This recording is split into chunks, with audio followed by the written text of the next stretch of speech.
Yo, what's up, everybody? Welcome to another episode of Shade and Shit Talking. I'm your host, TK.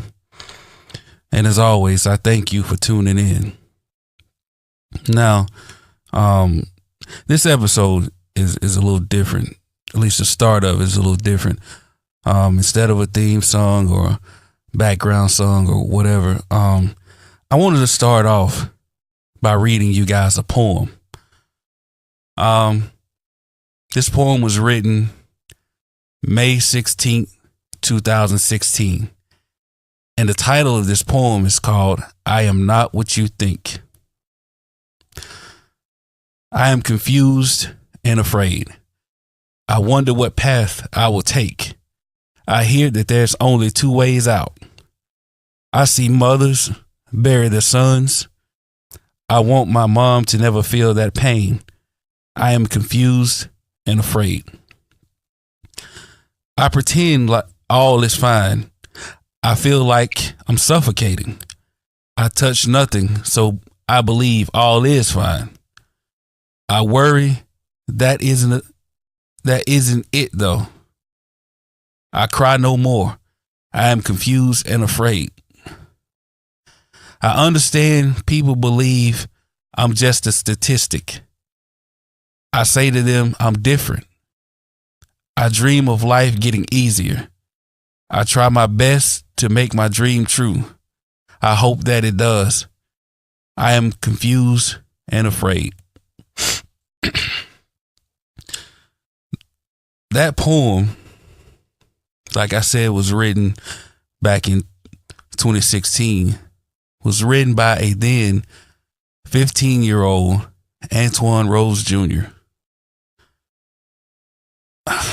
And you know, just reading that really shook me,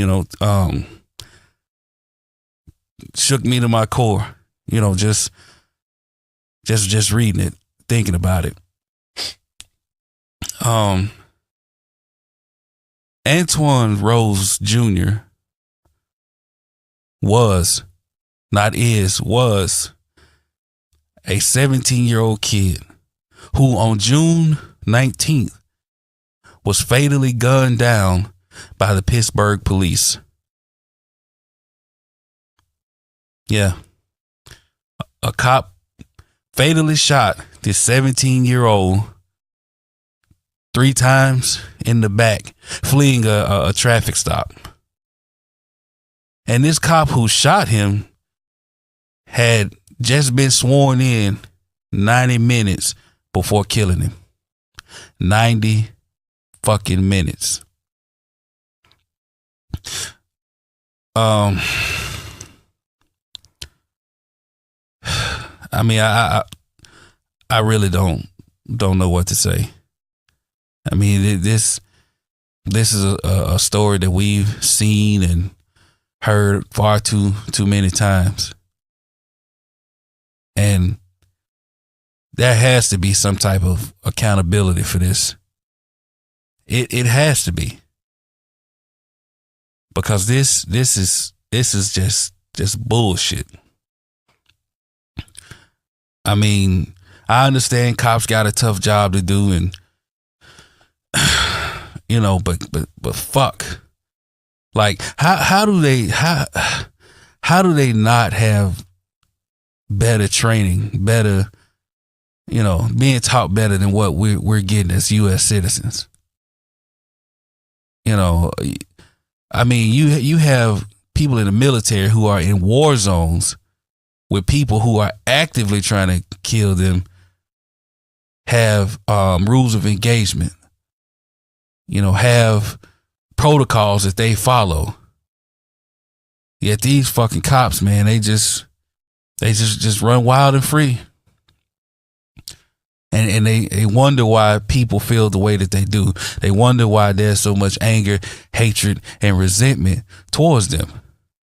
And don't get me wrong, not all police are bad. I know quite a few. Very, very dedicated, very hardworking, very good people who are community first, who police their community with dignity and respect for the people in that area who show love and get love from the communities they police. Then you got them other motherfuckers, man. The ones who don't care about anyone that's not like them, that's not white, that have absolutely no respect, not only for the people, but for the law itself. And it's sickening. You know, I was having a talk with one of my friends, you know, and I told him, I said, man, they just need to just throw the whole goddamn justice system away, because it's getting to the point where nothing will work except a total revamp. And, you know, he told me, you know, they're still good cops. And my reply is, it's not. Until the quote unquote good ones start arresting the bad ones, start speaking out against the bad ones, start taking a real stand against the bad apples, then they're all just as bad. They're all culpable. They're all one and the same. Until they start crossing that blue line, then they just as guilty. I mean, if you in the car with somebody who commits a crime, you had no knowledge of it and nothing to do with it, they still charge your ass. This is just the same thing. I don't know. This is, and the saddest part about it is that, you know, we got to see it play out, you know, online. It's always cameras everywhere. That's the thing of it now. Police brutality, racism, and all that shit, it hadn't gotten worse. It's just getting filmed. We can actually see it. And even with footage, we still don't get the justice that we deserve. And I want to see, you know, what happens with this one, because he can't say that he feared for his life. He can't. He shot at 2 kids running away from a traffic stop. Not 2 kids who were shooting at him as they were running, or, you know, attacked him as he got up to the car. No, he immediately started shooting. And his ass deserves to go to jail for the rest of his fucking life. And anybody who hears this, you know, disagrees or don't like what I'm saying, so at me. Email me, call me, text me, DM me, whatever the fuck you want to do, it still won't change. If you as a human being is okay with this, or finding any type of way to justify this, you are just a piece of shit as the piece of shit who shot this kid. So fuck you too. Meanwhile, the citizens of Pittsburgh, they were, you know, protesting shutting down the interstate. And that's well and fine and all, but, you know, us protesting won't change a thing. They would really have to care about us as a people to care about our protests, and they've proven time and time and time and time again that they don't. So I don't know. I don't know how we can fix this. How, you know, I don't know what the solution is. You know, it's all this stuff that's going on making me think that, man, you know, fuck, segregation wasn't that bad. You stay together, you police your own, you take care of your own, because it seems like, you know, nothing works. Whether you a criminal or not a criminal, you still get treated as such, like you are a fucking criminal, and get gunned down in the middle of a street. or choked over selling loose cigarettes or selling CDs, or shot within 2 seconds while you playing with a toy gun, or shot in Walmart because you got a gun that you can actually purchase, or you get hauled out of a coffee shop for nothing. You get arrested and go to jail, but never come out alive. You don't even make it to trial. It's all fucked up. And it needs to be fixed. So while you got the idiot in chief worrying about a goddamn Space Force, he need to be worried about the goddamn police force and the court system.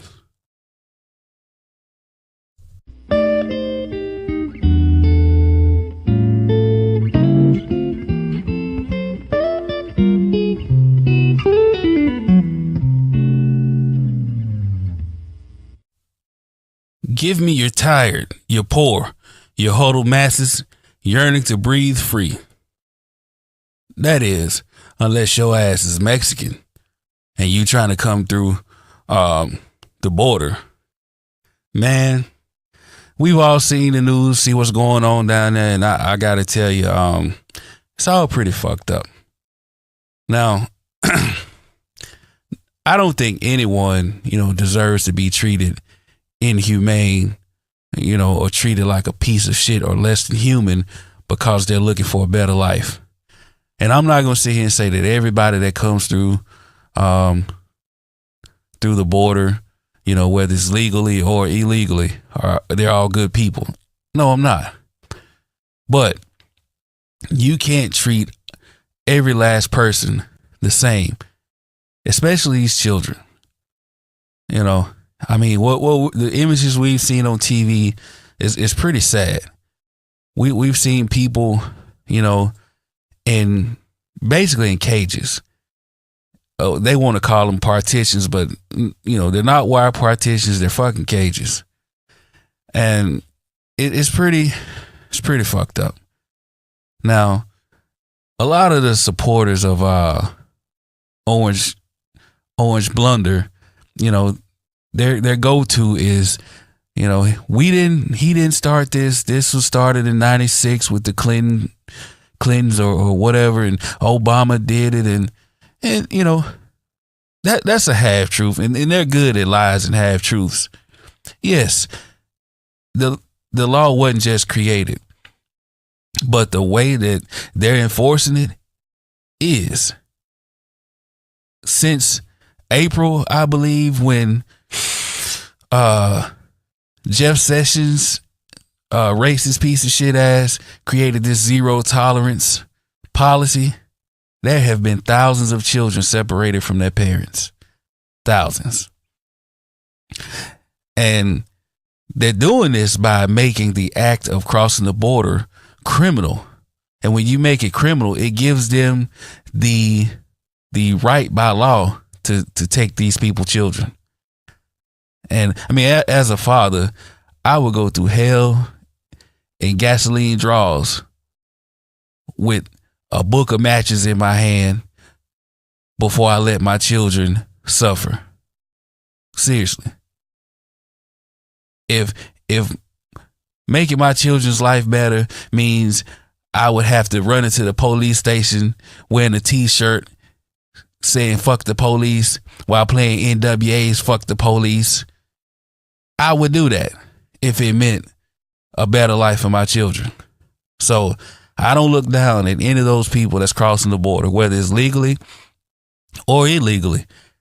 And even the ones who are claiming, looking for asylum the legal way, they're still getting separated. And, a part of me when I started paying attention to this, I was saying, hey, this isn't our problem. This isn't a black problem. And, black people, we quick to come to the defense of everybody else, sometimes at the detriment of our own. But, and that assessment is correct. This isn't a black problem. This is a goddamn human being problem. This is a humanity problem, or lack thereof, from Trump and them. But the one thing that's bothered me about this whole thing, is all the people that seeing this shit unfold saying, hey, that shit that's going on in Mexico, at the border with Mexico, isn't right. This isn't us. This isn't America. Well, you're wrong. This is America. This shit of separating parents from children is just goddamn American as apple pie. Let's not be naive. Let's not be dishonest. This child separation policy is connected to the worst abuses of humanity in the history of America. It's the same type of evil that separated families during slavery and dislocated tribes of Native American families. So stop it. That's the problem. Nobody wants to be fucking honest. This is America. What you see is America. And it's wrong. It's inhumane. And it needs to be fixed. And that's just the bottom line. Now, Tupe Fiasco signed an order to not separate these families, and wants to tout himself as some type of hero. Well, listen, man, you can't set a goddamn building on fire and then put the shit out and call yourself a hero. You created this fucking mess. So keep that garbage. Spare us the bullshit.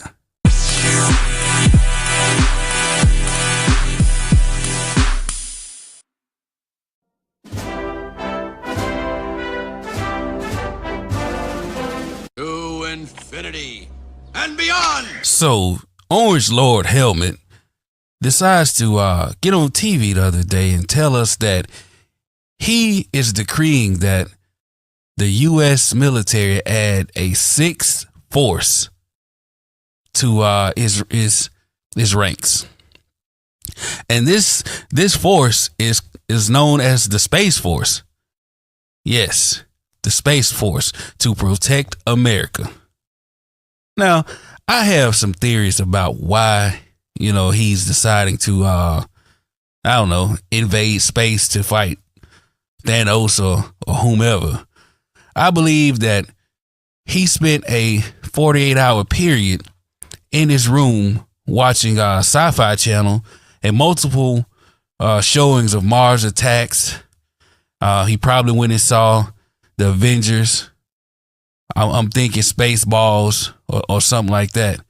And he was watching all this, and I'm pretty sure he was running around in his underwear with a cape on, with a toy NASA spaceship, saying pew pew pew pew the whole while he's doing it.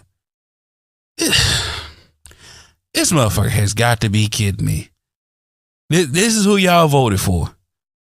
Orange tiny toddler hands and his dumbass ideas. Like who the fuck they supposed to be fighting in outer space?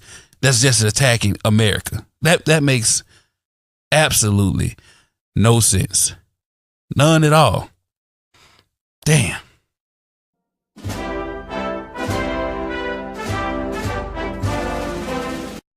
So congratulations to Governor Phil Bryant of Mississippi.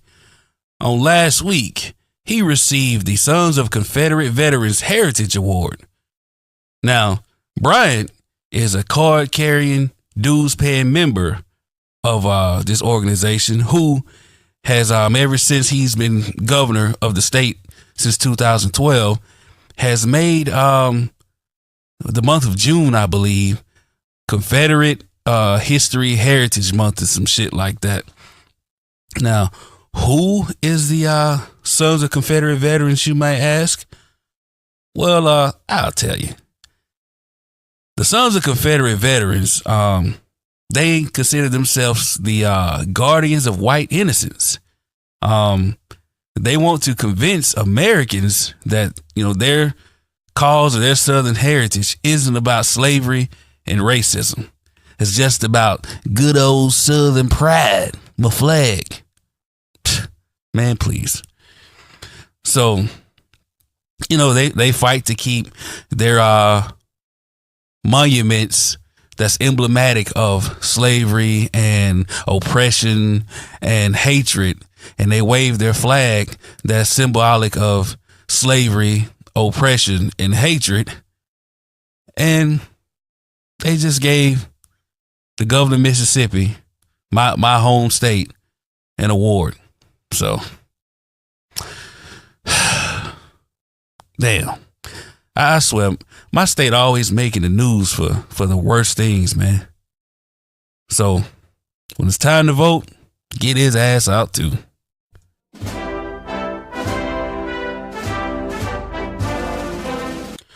On Thursday, First Lady Melania Trump, she wore this jacket with the words, "I really don't care, do you?"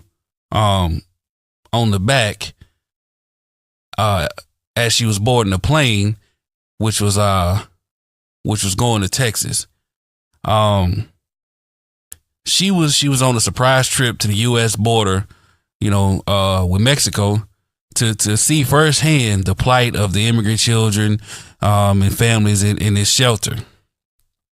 Now, I'm not going to pretend to know what the jacket meant, the message behind it, or even if it was a message behind it, or wax poetic over the fact that the people that she has around her really don't give a fuck about her or the president, and they're doing this shit on purpose to troll them or troll America.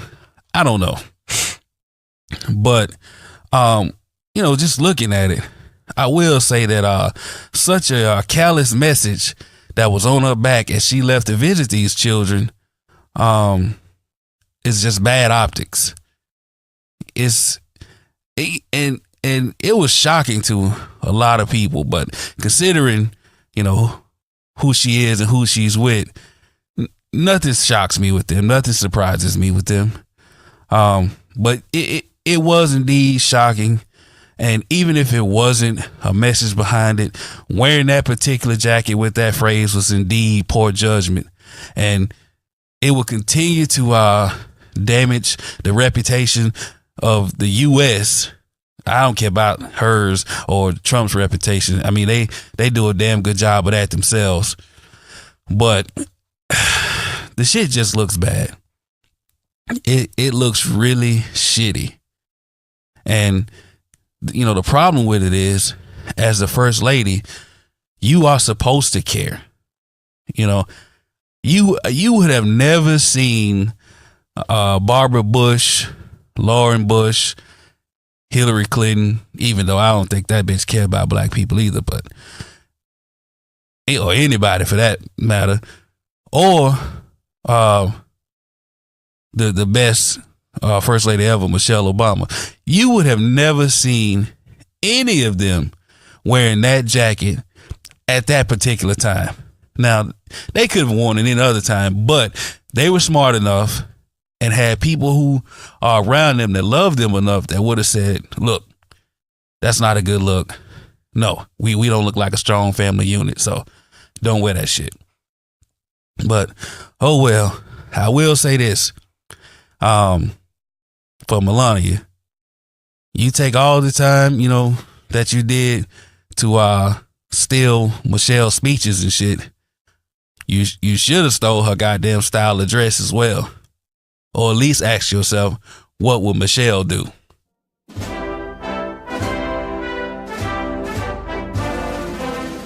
Ladies and gentlemen, boys and girls, gather around for a new segment that we like to call Nizer Nonsense.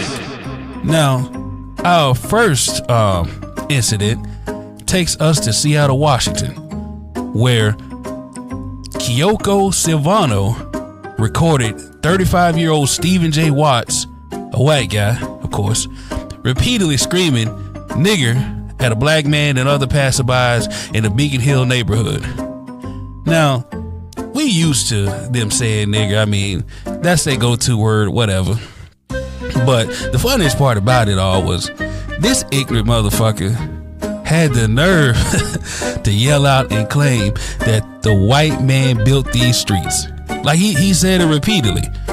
Even, white passerbys stopped, tell him get the fuck out the neighborhood, this and that. He was like, these, you running with these niggas, blah, blah, blah. The white man built these streets. Now, I knew he was dumb as fuck when he started.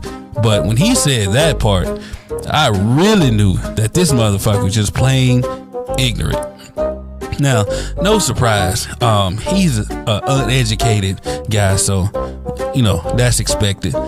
But he's also a 4-time convicted felon with 4 assault charges to his name, so he belongs in prison with the other Aryans anyway.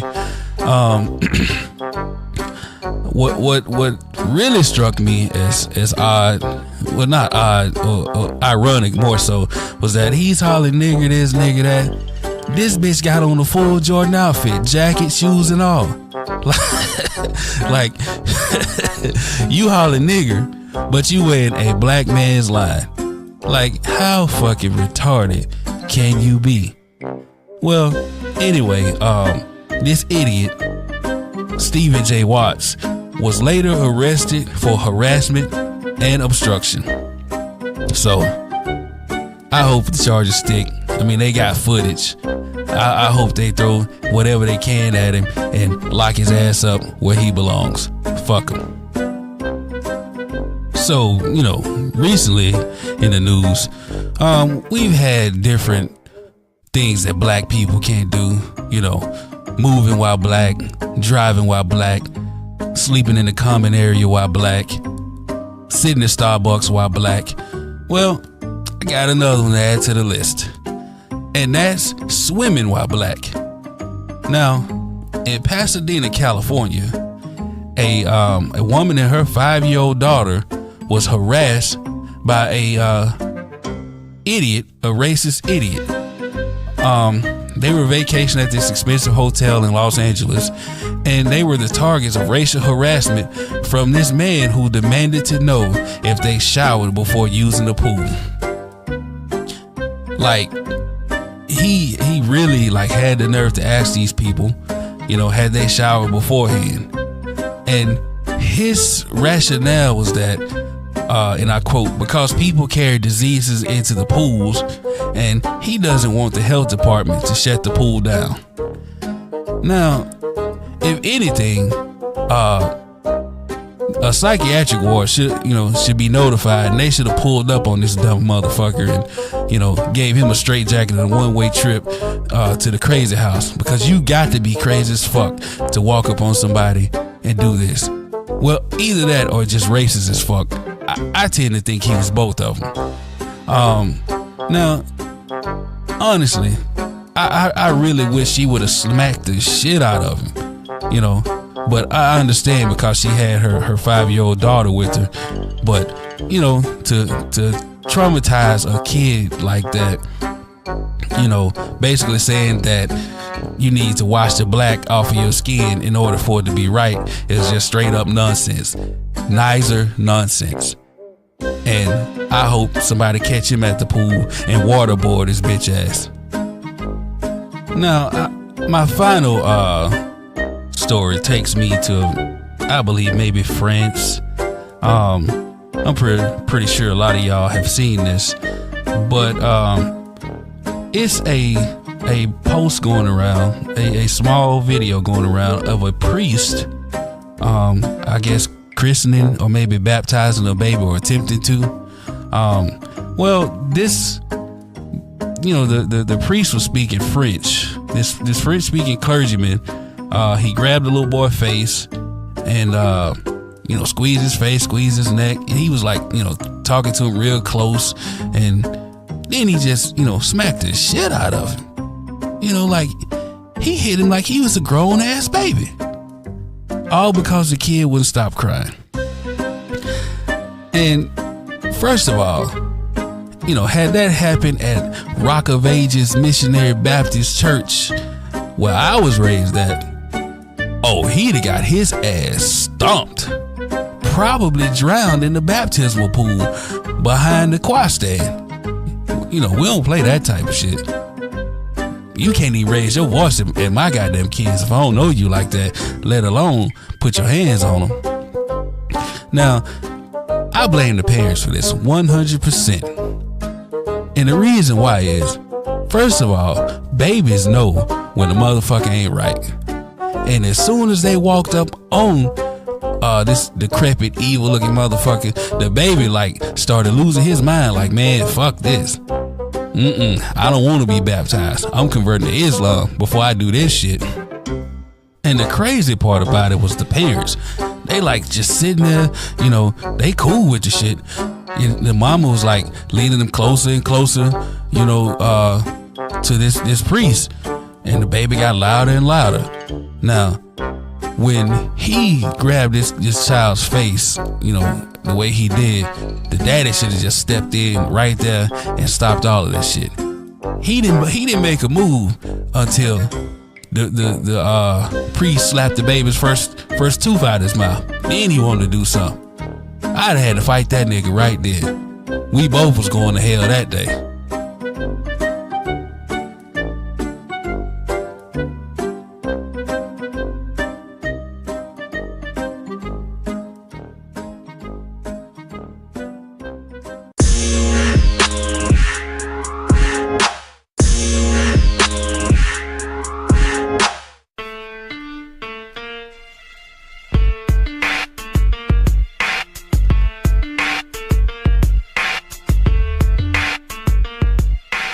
This week's moment in hip hop is dedicated to none other than Tupac.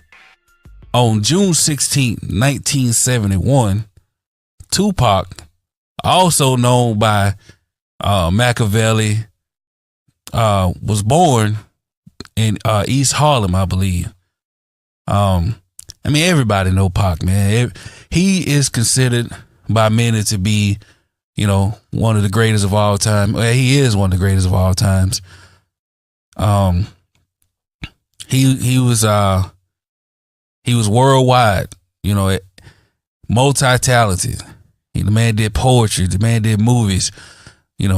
Music. We all know about his music. He coined the phrase "thug life" and made it famous.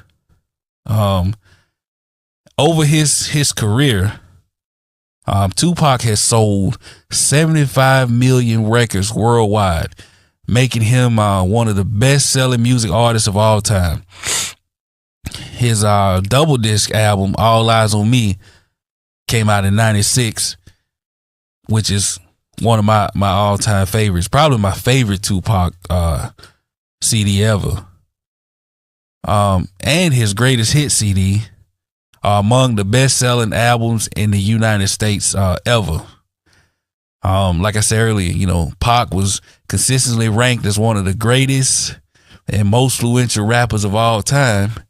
And not only that, he has been listed and ranked as one of the greatest artists of any genre of all time.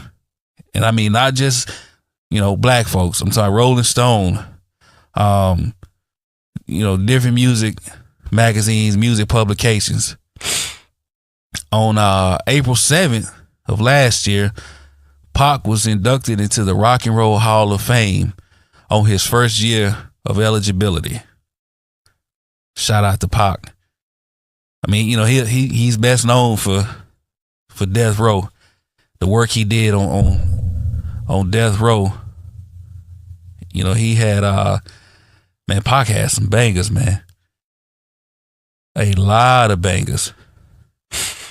Hail Mary, California Love, Picture Me Rolling, My Ambitions as a Rider. One of the greatest diss tracks ever, Hit 'Em Up. The opening of that diss track, probably the greatest ever. He let you know from the goddamn jump, nigga, this is what it is. And y'all know what I'm talking about. That's why I fucked your bitch, you fat motherfucker. God damn. Like, he wanted that smoke. And, he had his bangers, but, Pac was also very, introspective. He was also, very smart. And, his work showed. Even from the beginning, even after he left, Digital Underground, where he started as a background dancer, a hype man type of guy. You got Brenda's Got a Baby. You got Dear Mama, Keep Your Head Up, So Many Tears. I mean, I ain't mad at you. The list goes on and on. The dude was just, he's legendary. Very, very legendary. And as big of rap star as he was probably an even better actor, to be honest. I mean, you saw him in Juice and you felt that shit. When Omar Epps slammed that lock and that nigga was behind that door, my eyes got bigger than what they normally already are. He was the man in Poetic Justice, Above the Rim. Shit. Man, I like Gridlock, Gang Related. Pac was that dude. He still missed. He's still the benchmark, the gold standard by which, rappers are compared to. And there's really, really no comparison to Tupac.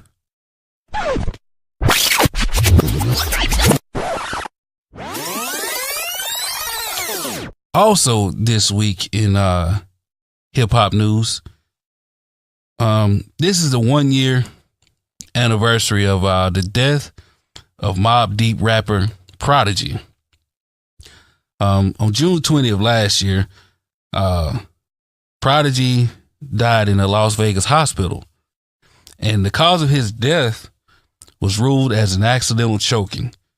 He, as many know, suffered from sickle cell anemia, and he was out there doing shows, and apparently the heat had worsened his conditions to the point where he had to go to the hospital. And while in the hospital, it said that he choked on an egg. Yeah. And Mobb Deep, actually one of my favorite groups as well. I have been rocking with them for a minute, probably since about 90, maybe 96, 97. One of my favorite Mobb Deep songs are Shook Ones, Quiet Storm with Lil' Kim. Definitely a banger. So, he had his issues, and I mentioned Pac earlier. Pac tore his ass up and hit him up as well. Jay-Z got at him. A lot of people. But, dude was still a talented dude. So, rest in peace to Prodigy of Mobb Deep.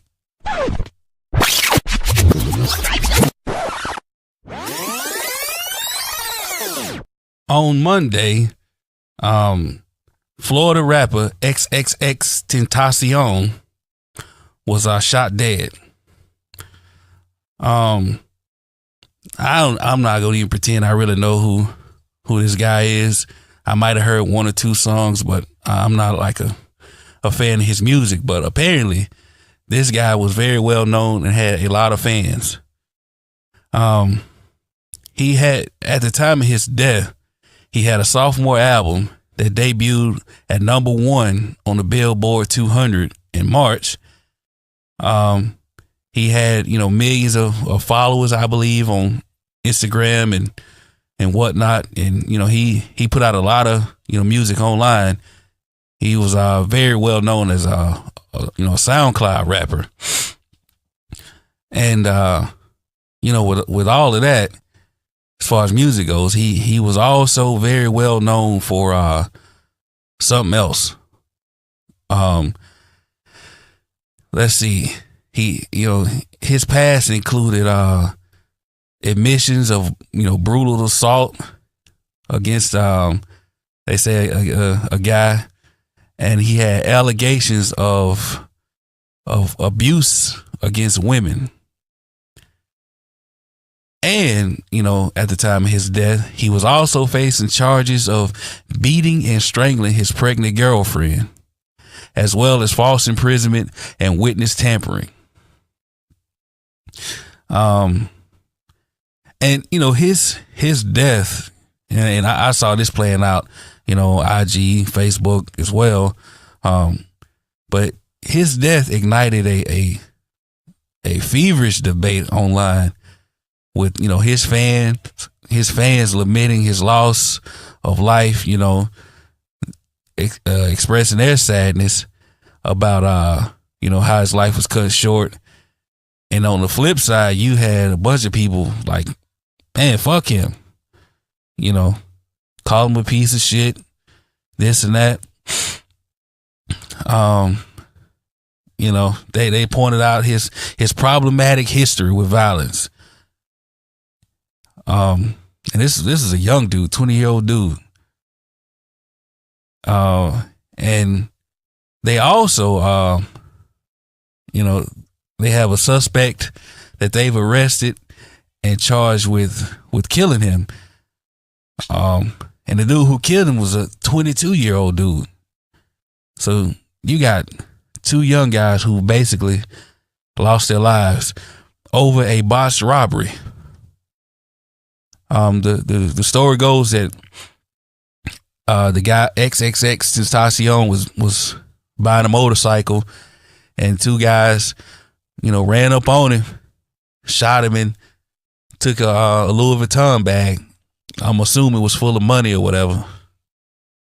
So I'm not going to pretend to be sad or anything over his death, because like I said, I really don't know who he is, but I do lament over the loss of any life, especially young black men. But with that being said, the things that he's admitted to and charged for, I can't get down with or respect it. But it is what it is. So I wish peace on his family during that time. That's it.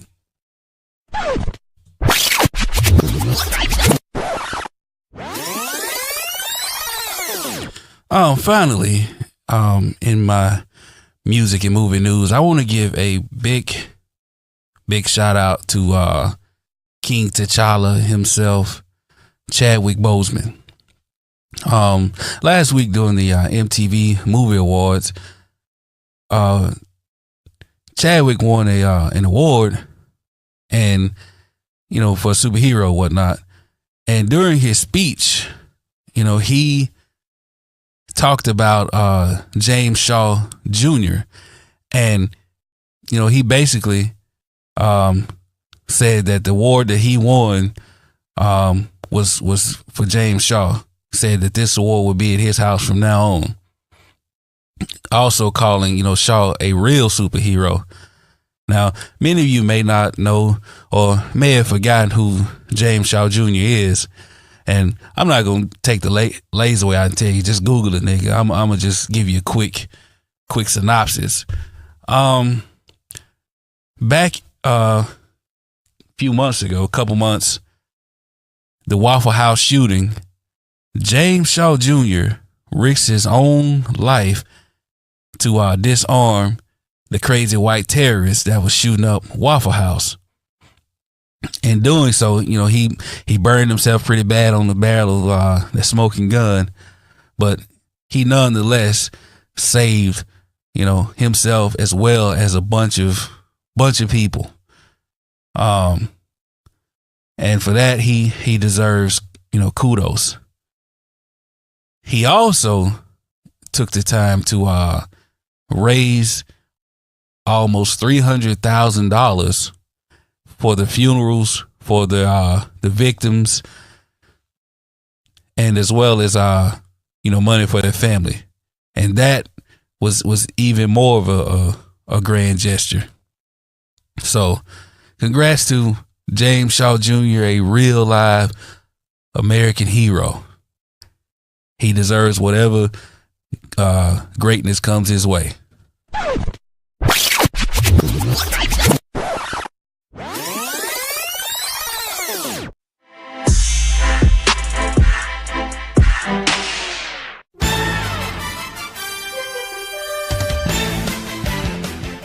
So last night brought the NBA season really to a conclusion. A week before, we had the NBA Finals where the Golden State Super Friends were crowned the NBA champions after beating LeBron James and the Cavaliers. Well, we had the NBA draft last night, and even though it was 2 rounds, that motherfucker was 4 hours long. Man, I was out by the 9th pick after my New York Knicks took Kevin Knox from Kentucky. That's pretty much all I wanted to see who we was gonna grab. Well, you had a couple interesting stories. One was a hometown kid from Arizona, the Arizona center, DeAndre Ayton, getting picked by the Phoenix Suns. Another big name, and no surprise, were the Kings taking Marvin Bagley III from Duke. But the shocker to me, well, considering that they traded, was Trae Young going to the Atlanta Hawks. Now, if you watched the draft last night, can you please explain to me why Trae Young showed up in a UPS version of LeBron James's short set Easter suit? The Atlanta Hawks about to really see what Brown can do for you. That nigga look ridiculous. But one of the biggest surprises though had to be the fact that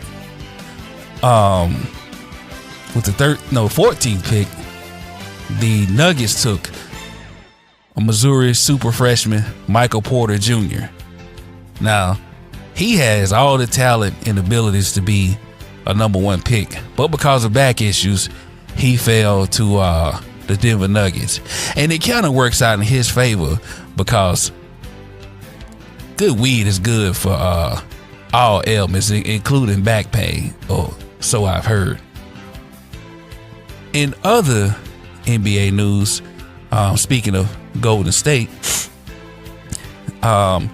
Steph Curry's wife, Ayesha Curry, who's a chef, has her own TV show, a restaurateur. Well, she's opening a restaurant here in Houston called International Smoke, and the people out here ain't having it. Like, she ain't even opened her goddamn doors yet, and they already on Yelp giving her 1 stars and just trashing her. I'm talking about these motherfuckers. It's super petty. You know, it's her own fault though. She should have waited till next year at least to try to open it. Especially here, after the Warriors beat the shit out of the Rockets cause Chris Paul frail ass gave in. She shouldn't open the restaurant here. Speaking of all the smoke, Dwight Howard just got traded last night or yesterday to the Brooklyn Nets. That's his 6th team of his career. This nigga finally got more teams than kids, but I'm assuming he'll change that by impregnating somebody in his next stop. So congrats on Dwight Howard's future baby mama. In other sports news, in NFL news rather, Jameis Winston of Florida State fame, championship winner, crab leg stealing, wheeling and dealing, Uber riding, has just been informed that he will be suspended by the NFL. Now, he got Me Too'd by an Uber driver who said that Winston placed his hand on her crotch and held it there until she asked, "What's up with that?" No, seriously. She literally asked, "Hey, what's up with that?" Well, in today's climate, people don't take that shit too lightly. So the NFL said he will be suspended. They hadn't said how many games, but the report is that it will be multiple games. American fast food company Burger King, home of the Flame Broiled Whopper, has apologized for an ad that they put out in Russia. Now, in this ad, they offered Russian women free hamburgers if they got pregnant by World Cup soccer players. Yeah, that's right. Burger King Russia offered free hamburgers to any women who got pregnant by World Cup soccer players. And the ad promised free burgers for women who were able to get the best football genes, thereby to ensure the success of the Russian team for generations to come. God damn. Now that's a hell of a whopper. Shit. Russia trying to really have it their way.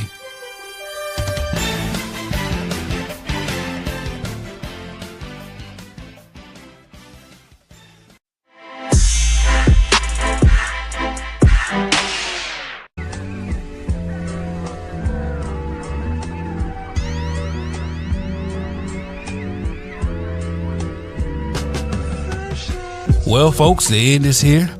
And as always, I thank you for spending your precious time listening to me rant and rave with my thoughts about any and everything.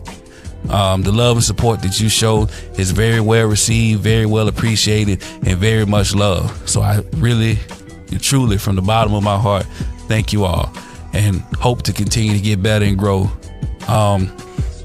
Speaking of growing, I would like to send a huge congratulatory shout out and much love to my family back in Hattiesburg, Mississippi.